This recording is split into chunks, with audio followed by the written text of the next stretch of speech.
方舟，我一直不明白，为何会走到今天这一步。唐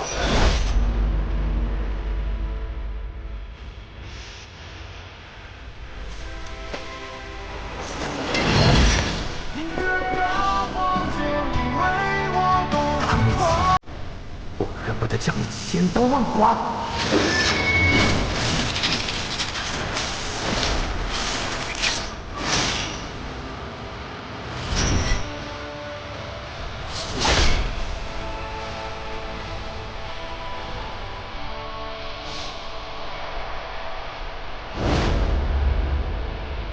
接下来，来唐某听听你有什么样的故事。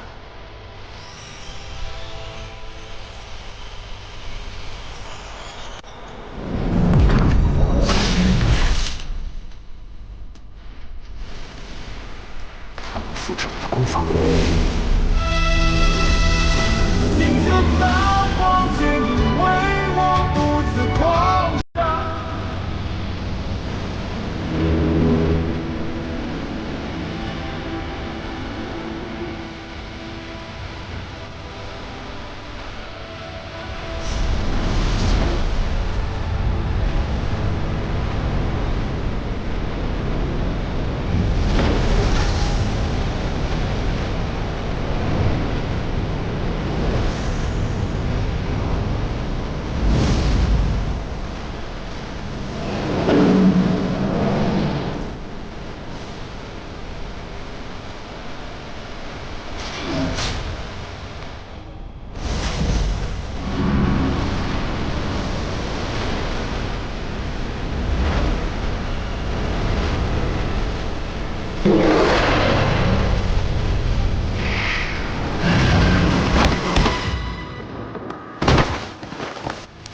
七宝重璧簪，可惜和他的伪装一样，都是虚伪丑陋的赝品。这续命丹倒是真的，你知不知道这么一颗小小的药丸，是医者尝遍百草，以身试毒，无数次九死一生之后的结晶，而你却将它装在恶心的赝品里。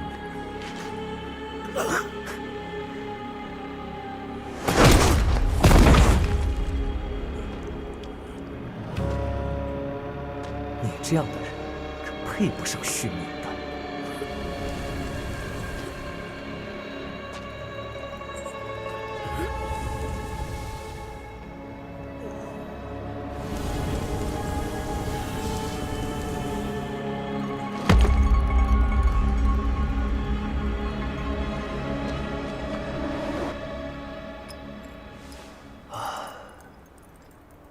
原来是为了一个女人。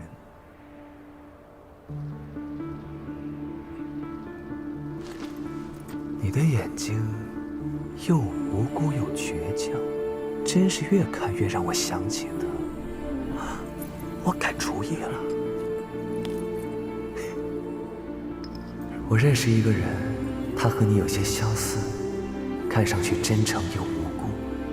他就是用这些得到了你的信任，然后露出蛇蝎真容，毫不留情地夺走了你的至亲挚友，毁了你的一切。就好比今日，我们萍水相逢，素不相识，我却这样待你，如此，算不算恶？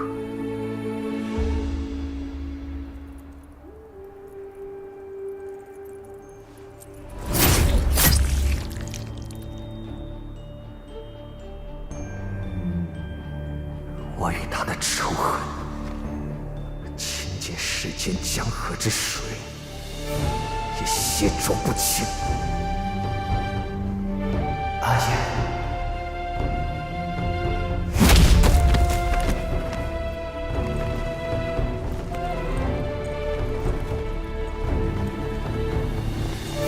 若是世间真有公道，就让我亲手杀了那个官。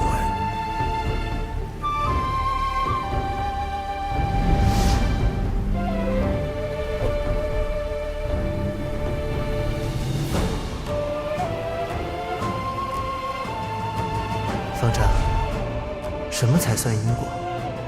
作者为因，受者为果。若有人因我而杀人，有无辜因我而受害，这算不算是我的因果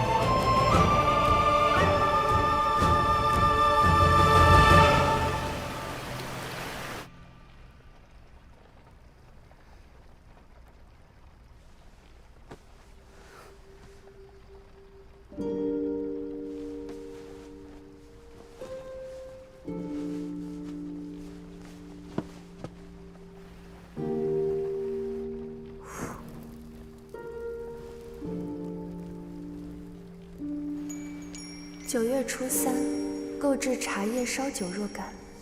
9月15，9月15是义父的武器。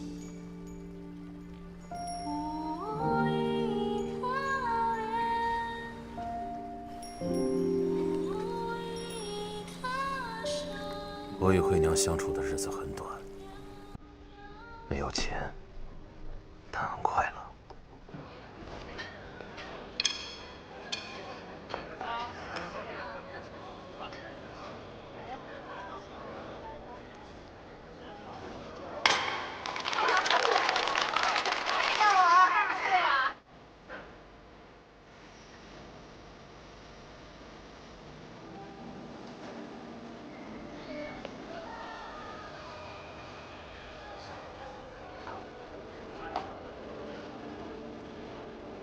这个是不是更好看？你喜欢就好。慧娘患有绝症，为了救她，我加入了13楼。慧娘，慧娘，蝶伴春华开出的条件，5年内不得与慧娘相见。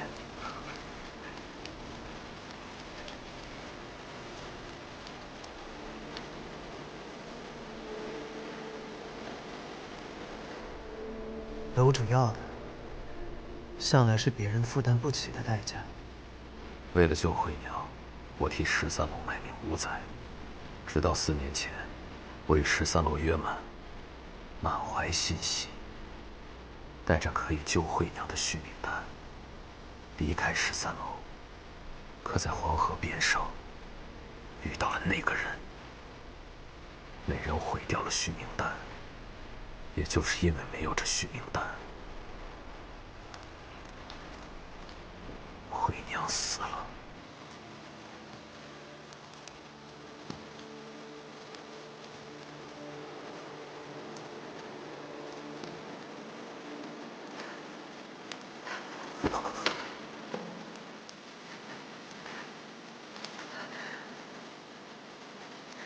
真的是你。我回来。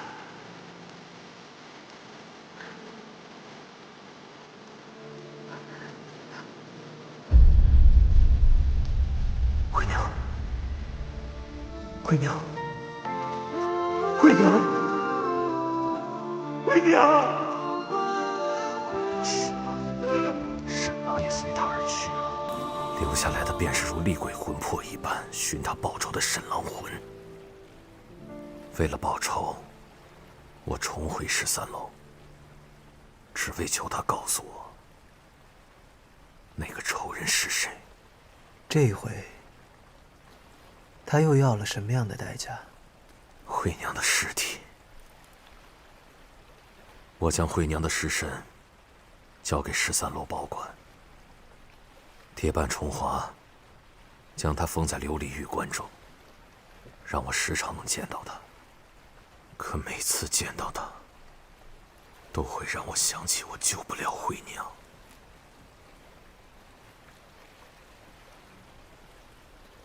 我认得出你的武功与她相同。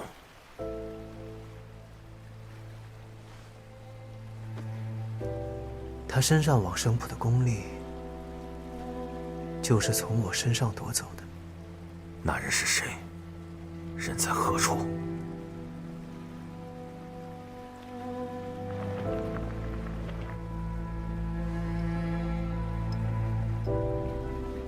从前，他名叫刘岩，是我的朋友。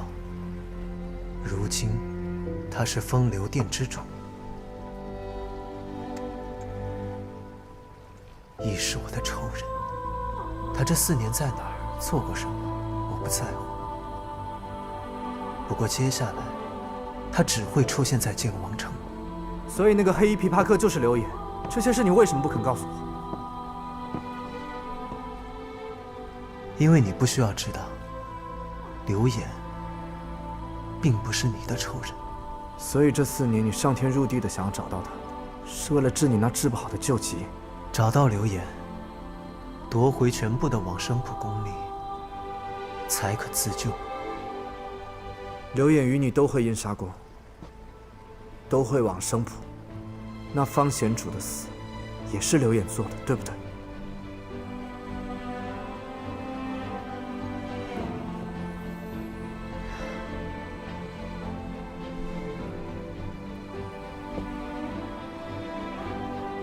我知道这些事情你不愿意说，可一个于气风就已经够难应付的了。此番入献王城，再加一个刘演，更是九死一生的局。唐丽子，我拿你当兄弟，这一次你还是可以不回答，但我一定要还。方舟是我杀的。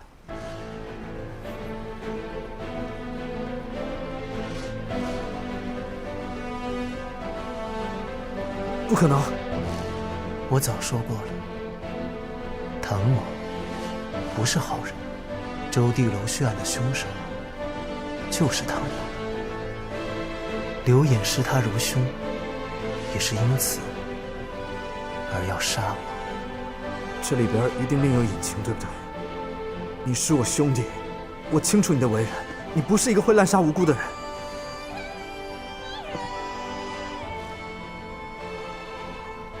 你与刘演曾是朋友，若剑王城遇到，你该如何？旧日情谊已于4年之前了断，如今唐某时日无多，就算是为了自救，也该到我讨债的时候。今夜聊的旧事已经够多了。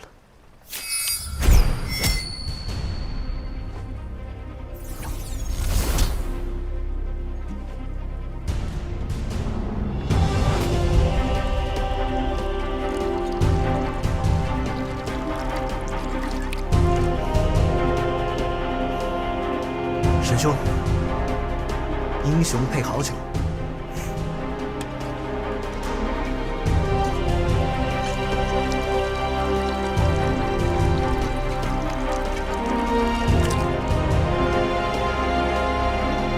好酒。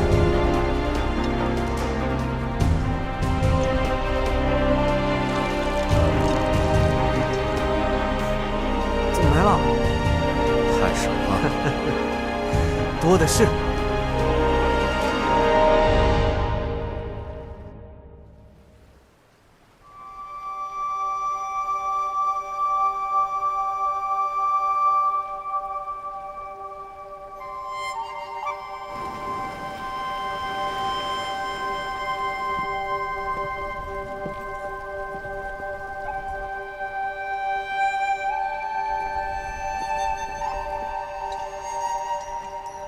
你神色不对啊。认识再没心没肺的人，被最好的朋友瞒了这么久，也不会开心吧？是因为他杀了方舟，让你失望了？老子早就知道，那姓唐的狐狸不是什么好人。江湖上的人总是要死的，死在谁的手上重要吗？就算我不知道他为什么杀了方舟，但只要我知道他绝不是滥杀无辜之人就够了。老子是邪魔外道，他是妖魔鬼怪。你也不是什么好人，咱们都是一丘之貉。有理。于气凤呢？你自诩邪魔外道，为何要对上他？因为那个姓于的就更是个坏人，打着名门正派的幌子，把反对他的人都说成了邪，混淆黑白，我就要干。和我与唐丽慈相比，你还算不上坏。老沈，你连做坏人都要争个高低啊？啊？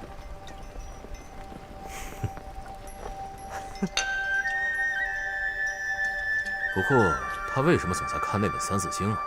你不是第一个问这个问题的了。其实我也不知道。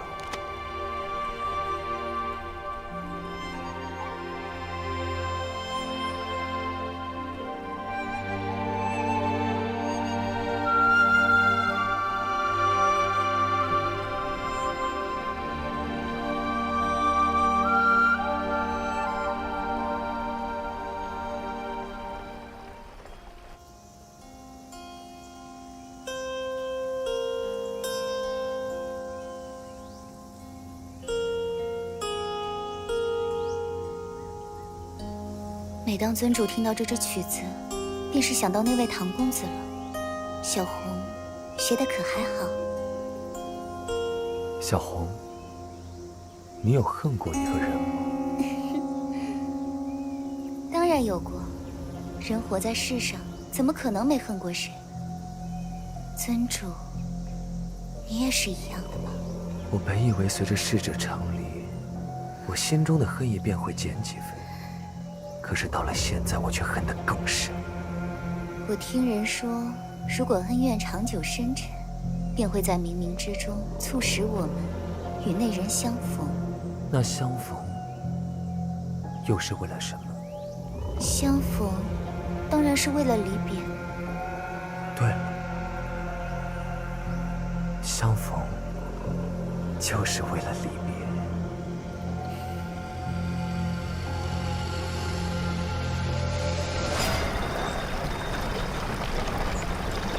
前面就是剑王城了。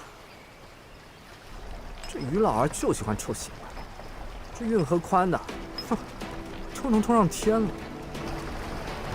剑王城的住民10万余，天下巨富万翘斋在此也开有分号，和于家素有生意往来。于气凤统揽着天下漕运，和那万翘斋多少都有合作之意。万翘斋我知道，好像是什么国丈还是国舅的产业。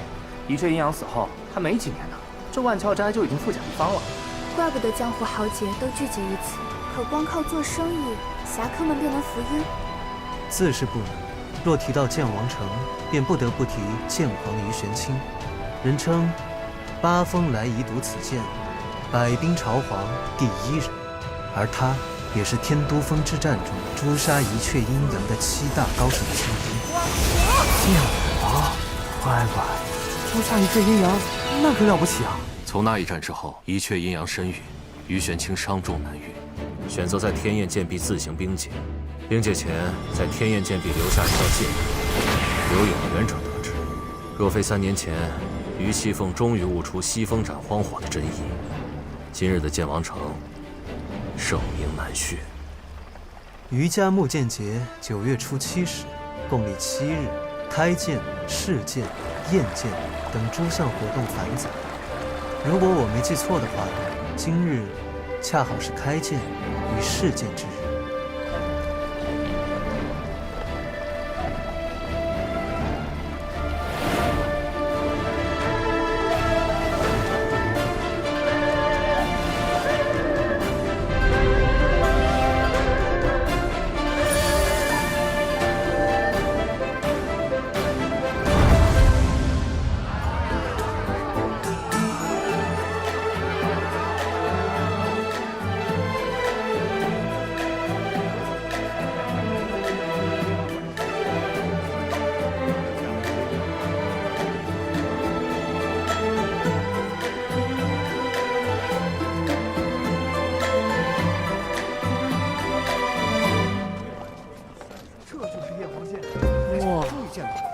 这剑王城的气派可真足啊！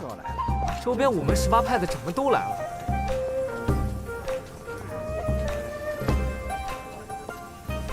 这厉害！天下无敌，真是罕见。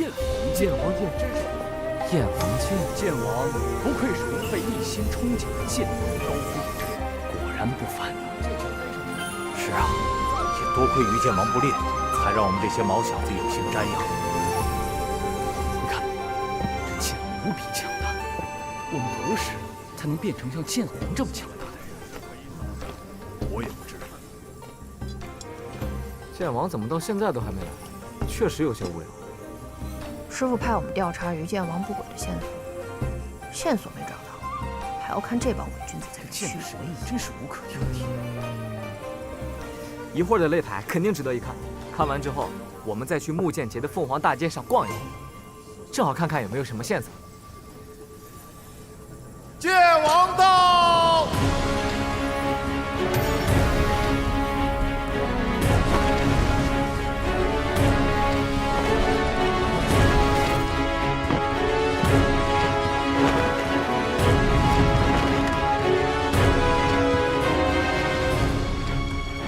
见过剑王！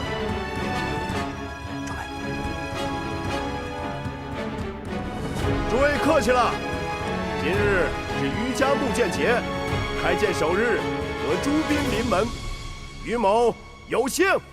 剑王哪里话，晚辈廷鹤能与其他群侠受邀前来，才是三生有幸。师兄说的没错，更何况今次木剑节，剑王还要以家传剑法西风斩荒火之武境来指点天下剑士，剑王之无私，更令在下敬佩。余某既得剑王之名，自当效仿玄清先祖，为武林后辈广开剑术之门，自是当仁不让。余家剑法有秘，若能择披江湖，当是余某大愿。开剑！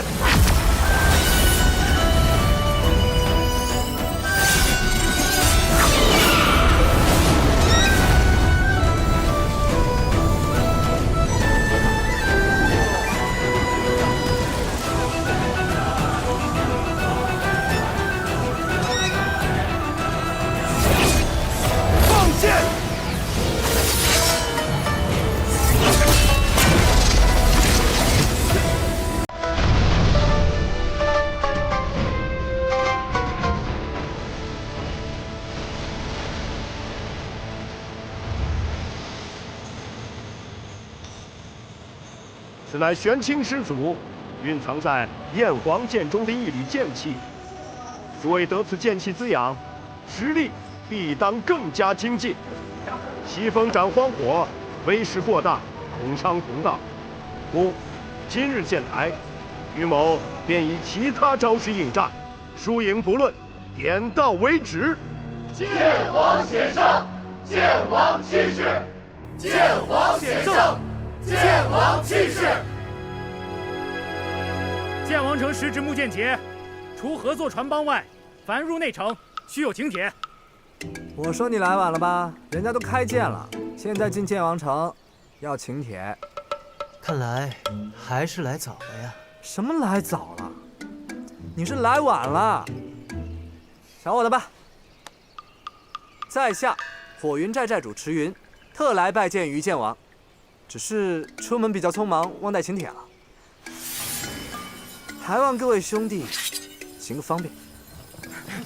什么火云寨？没听过，这等小门派也敢来我剑王城蹭吃蹭喝，赶紧滚！迟云啊，看来人家剑王城并未将你天上云的威号放在眼里。唐狐狸，要闹多大？那就要看天上云的本事有多大了。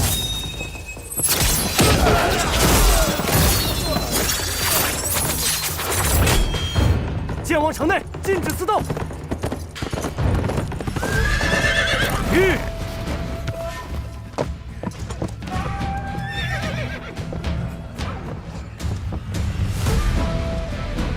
头领，他们没有请帖还要硬闯。木剑节期间，唯有手持请帖者方能入城，天上云也不例外。我听说木剑节广邀天下英雄，现在看来也分3、6、9等了。回去领罚。是。弟子莽撞，还请诸位见谅。只是我剑王城规矩如此，诸位若是没有请帖，恕我等不能放心。那若是在下今日执意要进城呢？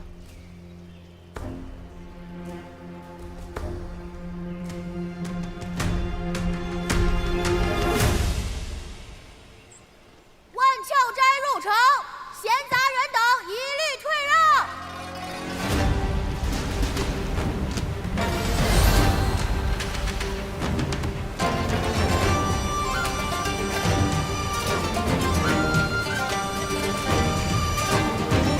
万鞘斋入城，闲杂人等一律退让。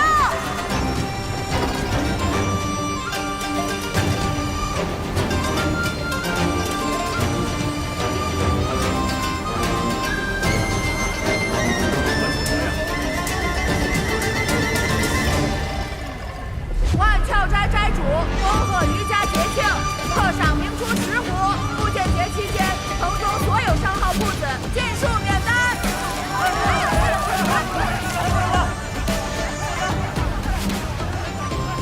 这么能说？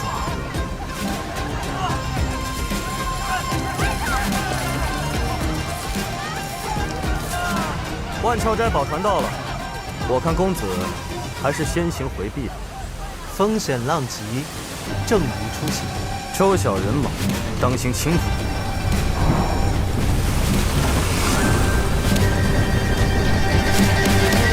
张鑫，要撞上了。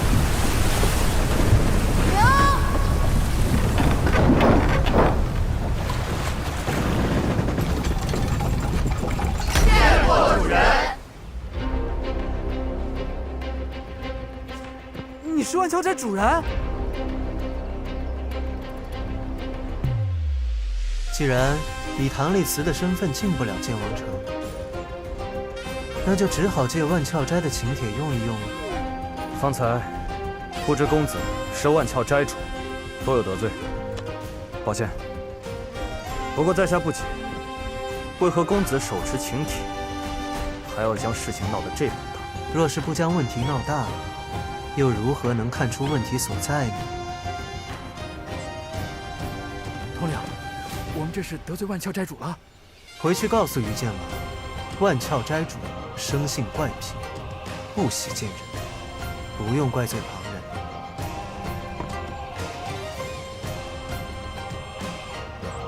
诸位，请上船吧。又被他撞到了。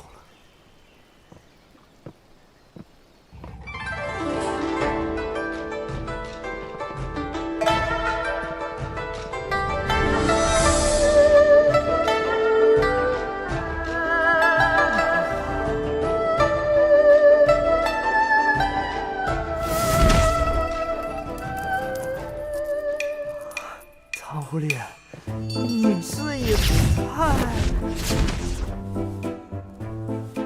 骄奢那个什么意了吧？你到底有多少钱？不知道，没算过。我记得你平时对做生意也不感兴趣啊。你现在经营万鞘斋，到底有什么打算？人活着，就一定要为了兴趣吗？唐僧，小的在。招待这几位朋友住下，务必要让他们宾至如归。小的遵命。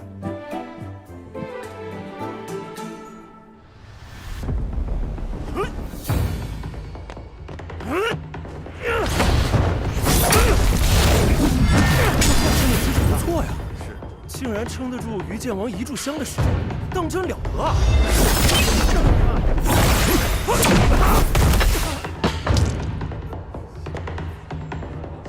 剑王厉害，承让了。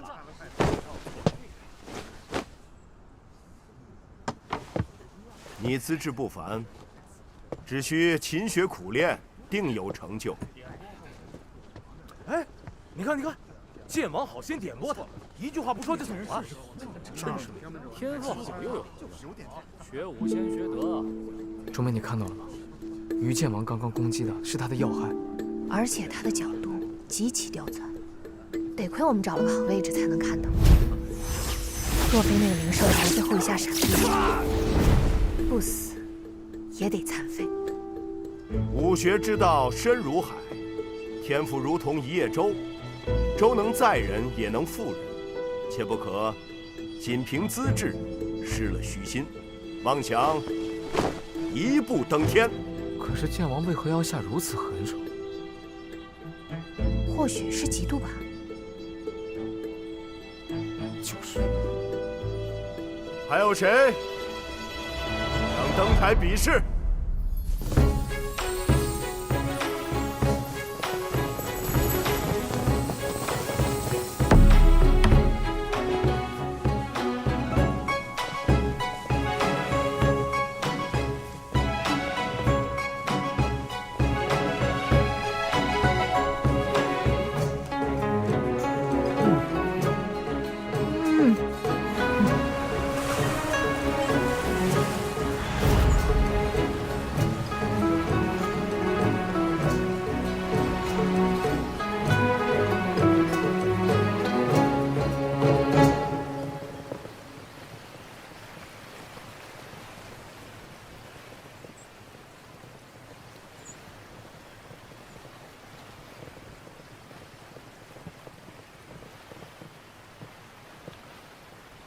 主人，这是您离开万翘斋半年的账本。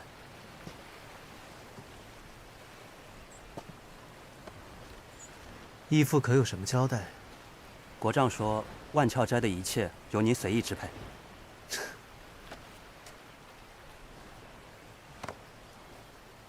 对了，阿谁姑娘似乎对记账有些兴趣。小的明白了。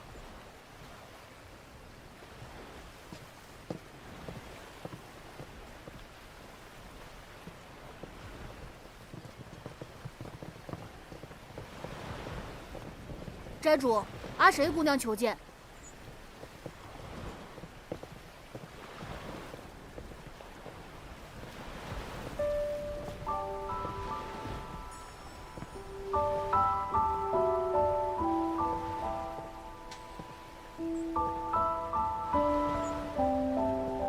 公子如今已入城中，为何不去剑王府？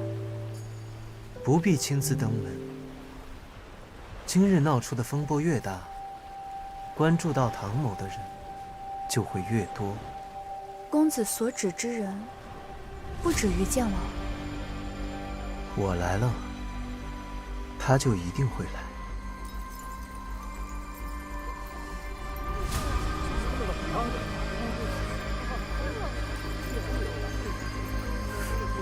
怎么突然变冷了？是啊，下雪了。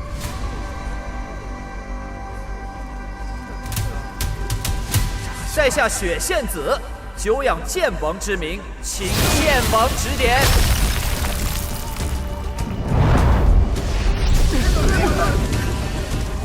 雪县子，真的是雪县子吗？不会是假扮的？想不到风雪归尘，雪县子也来了。阁下是剑中高手，指点二字，实不敢当。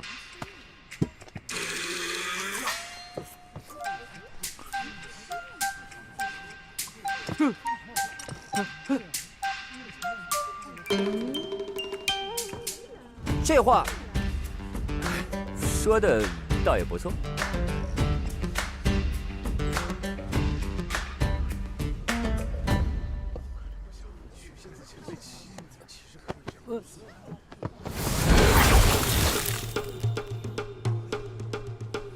剑王大人说笑了，余家10代剑王，而在下成名不过区数十载，我这浩雪岂敢与你的萤火争辉呢？口出狂言！此人当真是雪县子？我之前在江湖上和师兄见过雪县子前辈一面，现在看来，确实是他。还请阁下不吝赐教。阁下说笑了，同是爱剑之人，不过切磋一二。请。那这一招，请剑王大人接好了。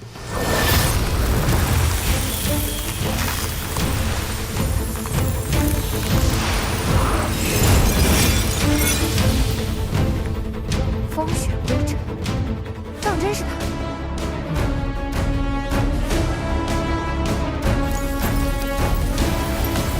剑王大人能不能接住山人这一招了。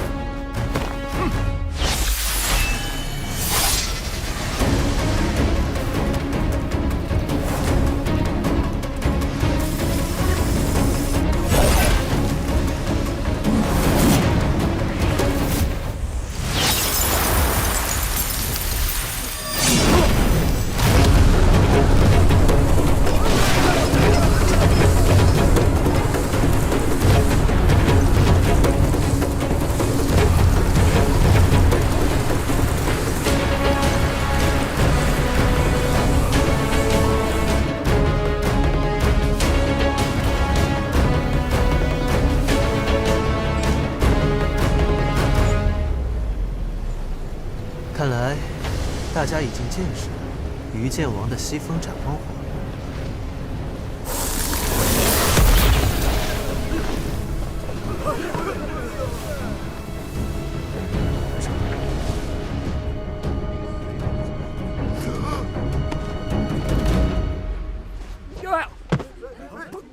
哎呀，不小了，不小了！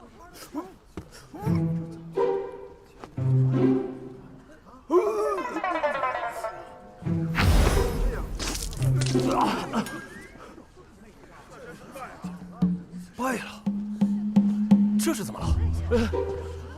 果然是武林剑道之首剑王于气凤，在下败了。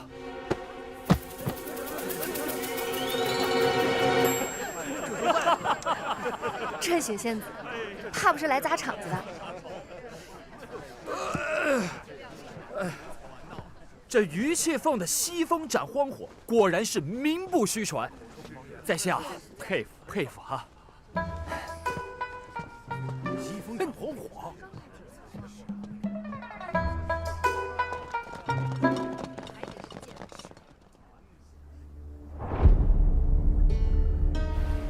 阿谁姑娘，你先进去吧，唐某还有些事要做。好的，唐公子。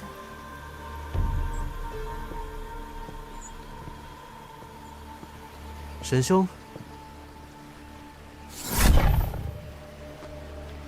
是时候了。我们走。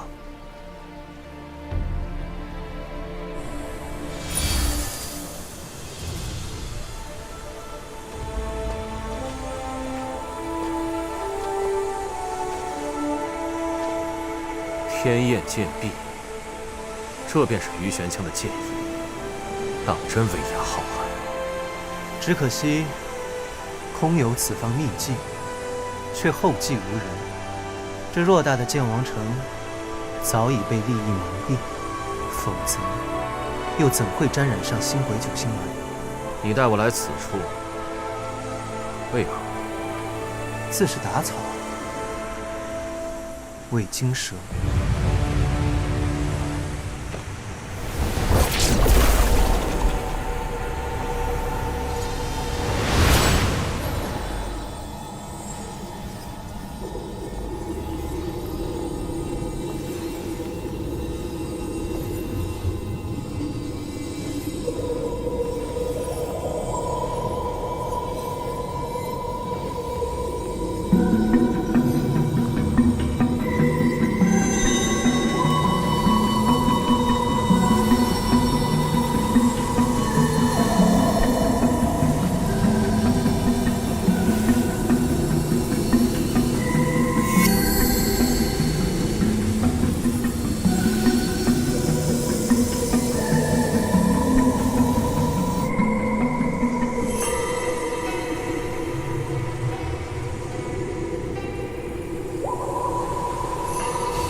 些玄妙。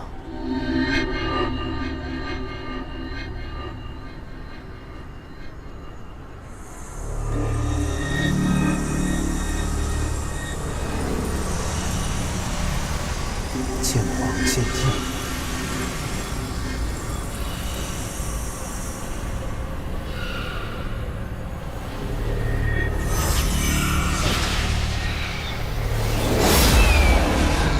如非此界中人，为何踏足此界之地？舍却骨肉皮囊，入虚实之间，方见未来过去。晚辈唐立慈，请剑皇赐教。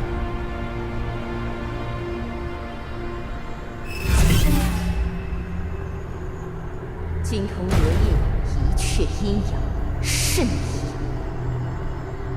竟然还活着！既然如此，那便在此留下性命。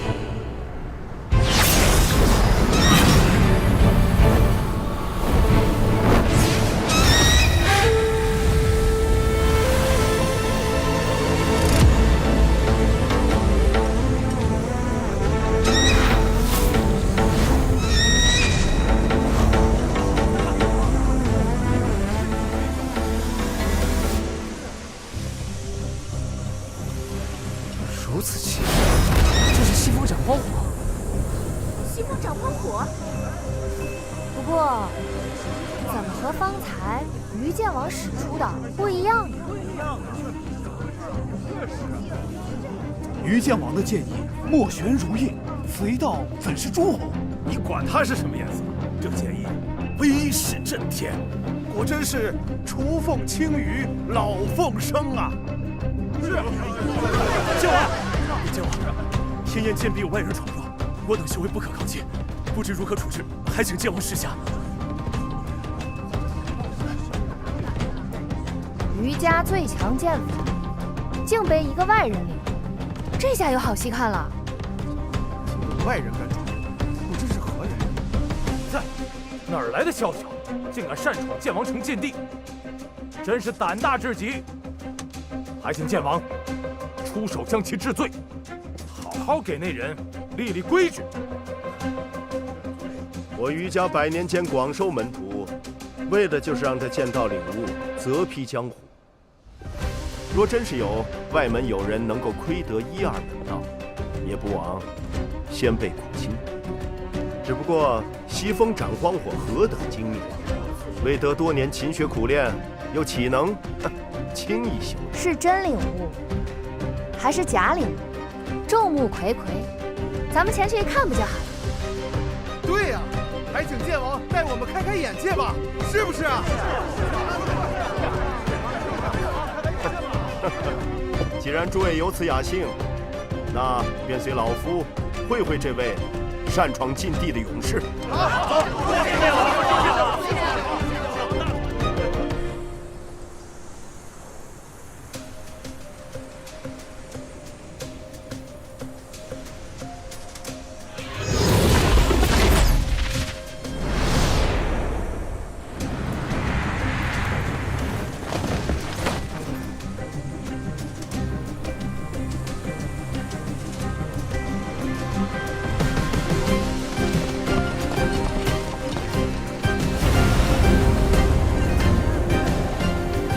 兄妹，上面真的有人！诸位，此地罡风凛冽，还请稍待，待老夫前去请那位小友下来。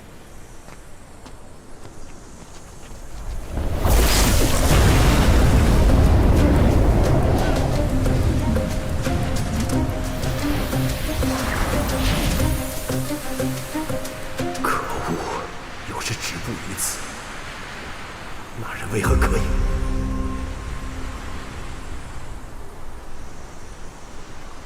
这位小友，领悟剑意凶险，于某不便打扰，请转过身来。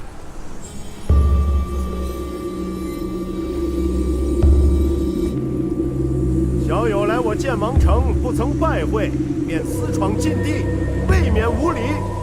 不管你用何等法子，侥幸登上天焰剑壁，主人已至，总该回身面叙。是啊，头都不回，真没礼。竟然还是周地楼的弟子。方贤主深明大义，他收你为徒。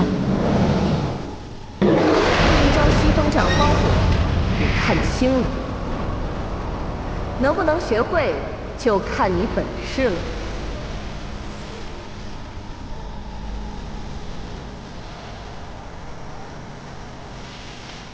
不知后辈，不自量力！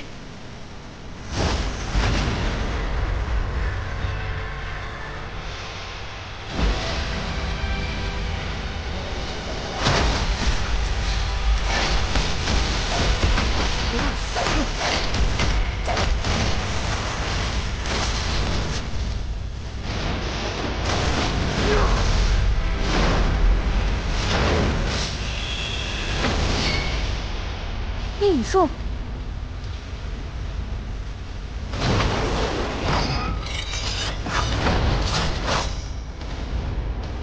卧破13楼，沈狼魂。眼力登至此处，还想暗中伤人，剑王这个名号，你不配。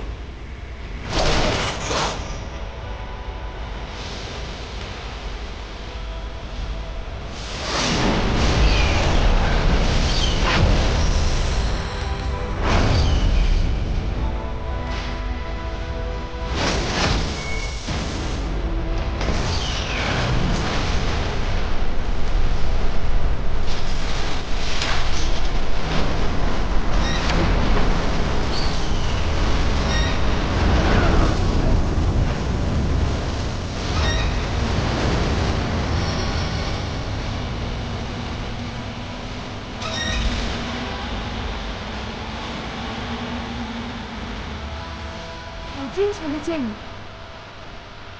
高峰竟被此人的剑意压制消融了。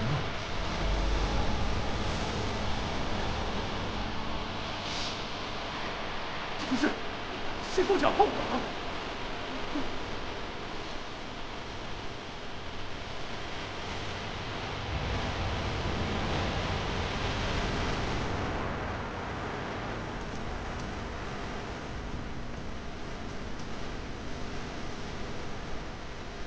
刚才党某那一招西风斩荒火，于剑王以为如何？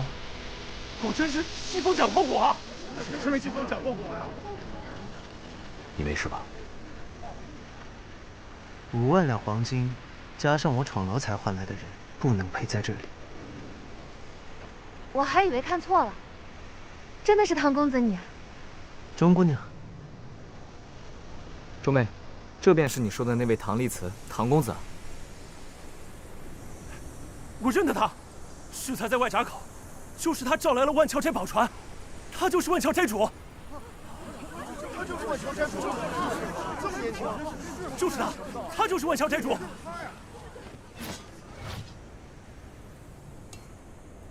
原来唐公子竟是大名鼎鼎的万翘斋主。我在雁门提江青羽时，还未曾料到与阁下再次相见会是如此。刻意隐瞒身份，雇佣恶名昭著的江湖杀手，擅闯我余家禁地，可是为了干涉江青羽案而来。是啊，案件审理自有公断，唐公子怎能挟势弄权，咄咄逼人呢？对啊，还带了杀手，这是打算软硬兼施啊！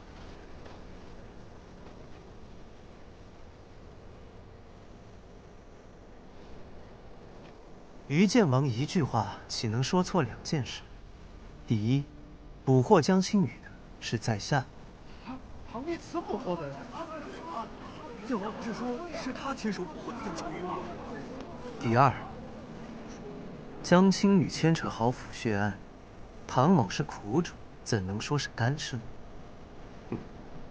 公子是担心于某办案不力，于某自有线索，只是一人独判，不可服众。那剑王，不妨公开审问江青羽。对，既然万翘斋主都被牵扯进了此案，那公审才能服众。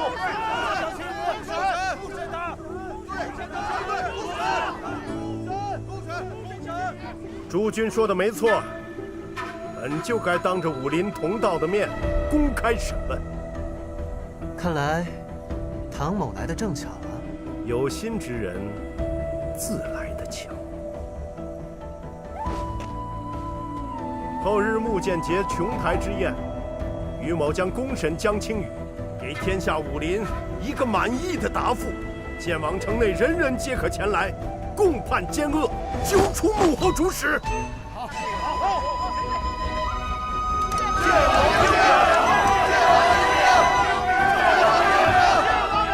唐公子，你敢来吗？剑王既敢，唐某有何不敢？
小小尝法，把你吃来，好友。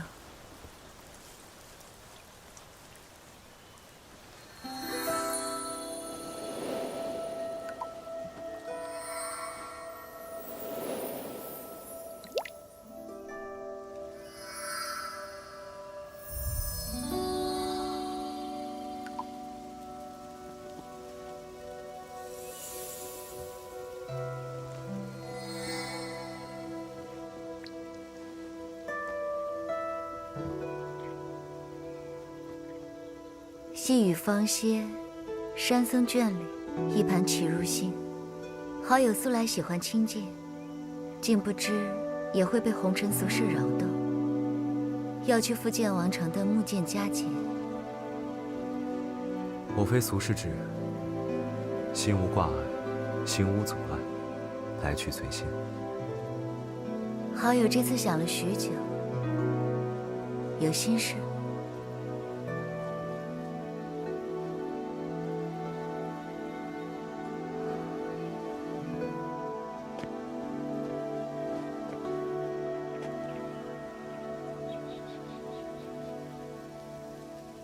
3年前，你我与问其庭初议，此后便以其相交1年1会，虽称好友，我却一直看你不透。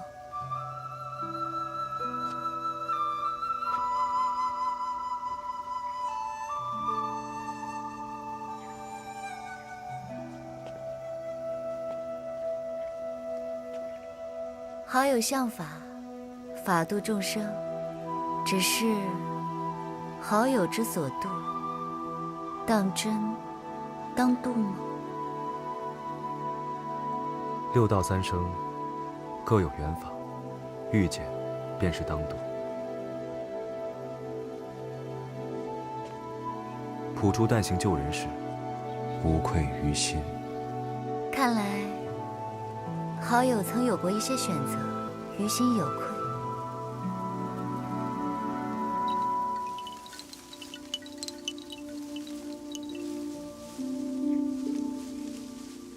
随便说说。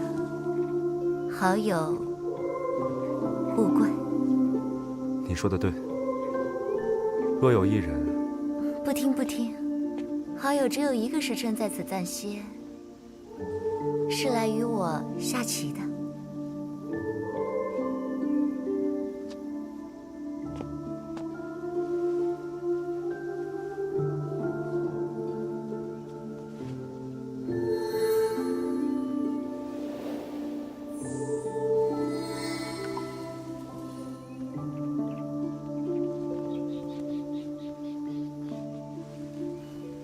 好友是在故意让我。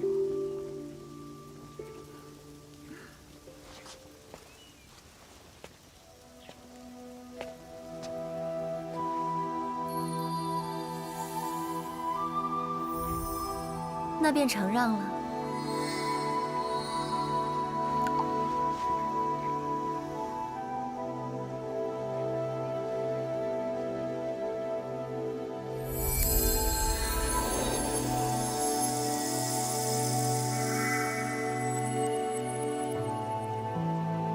每次一起，好友总以红利护花，只是不知这世间若你者能有几人。只希望不要君不杀伯仁，伯仁却因君而死。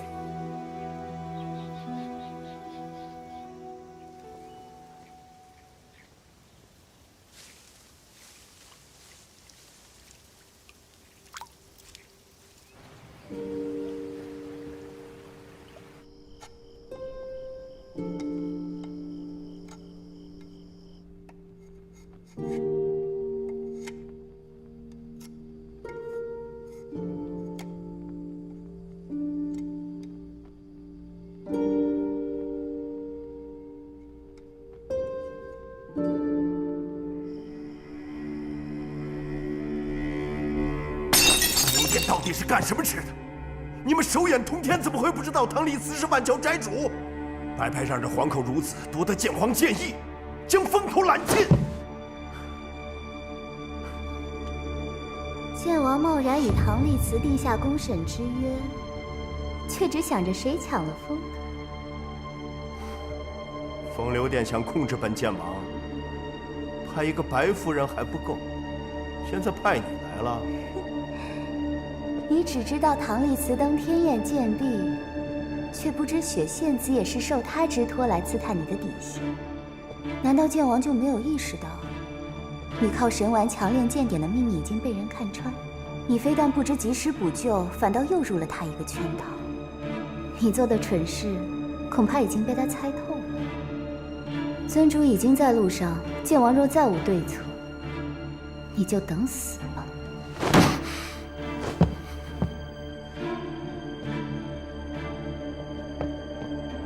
剑王，这是今日入城宾客的名帖。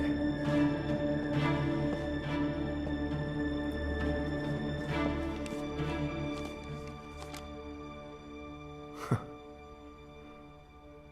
唐丽慈确有筹谋，我未必没有对策。后日公审的并非江青羽，而是唐丽慈。只需向尊主借一名易容高手。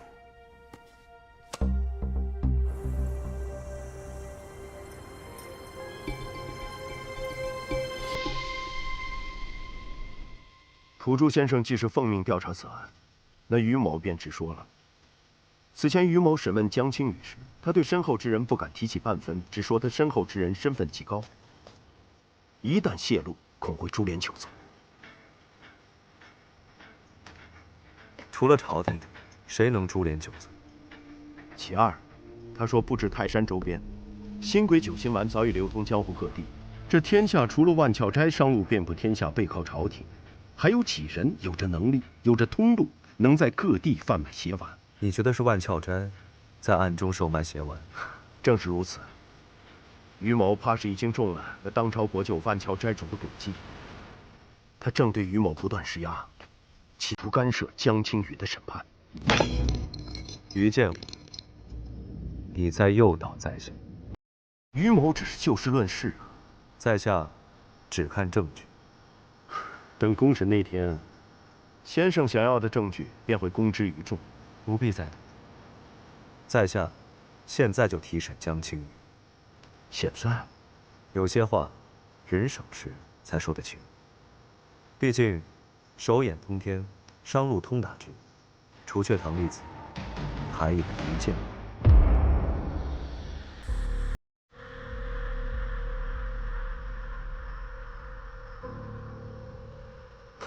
呵呵，清者自清，请先生随我来。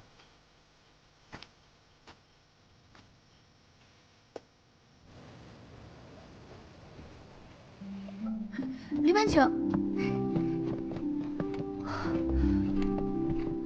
万乔斋的宝船，当真是富丽堂皇啊！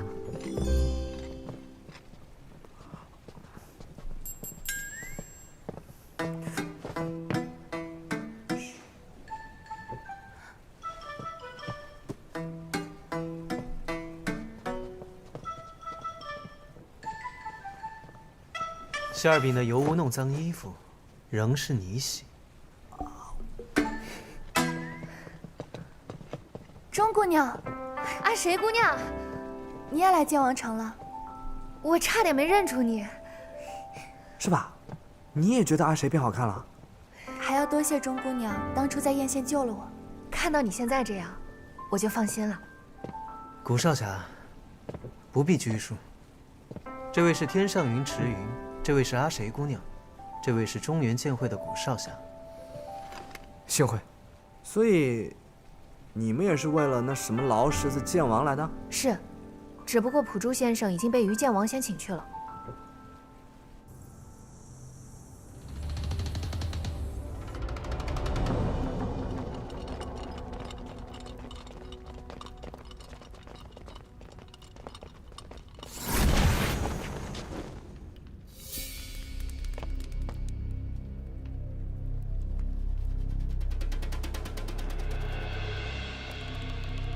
请。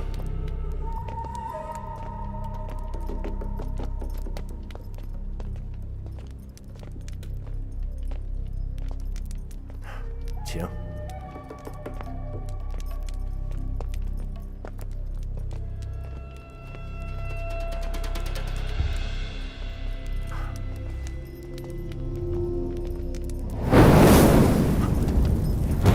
怎么回事？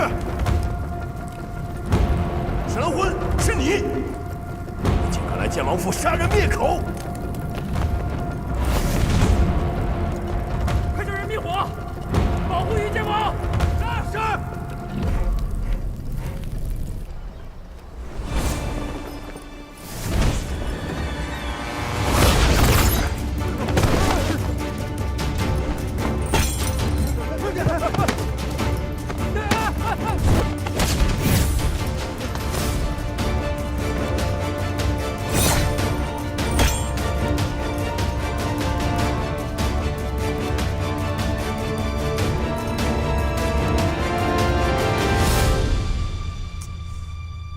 老沈怎么还不回来？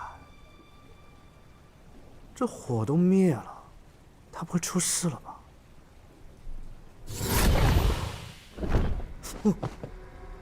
那里是陷阱啊！意料之中。你被瞧见了？没有。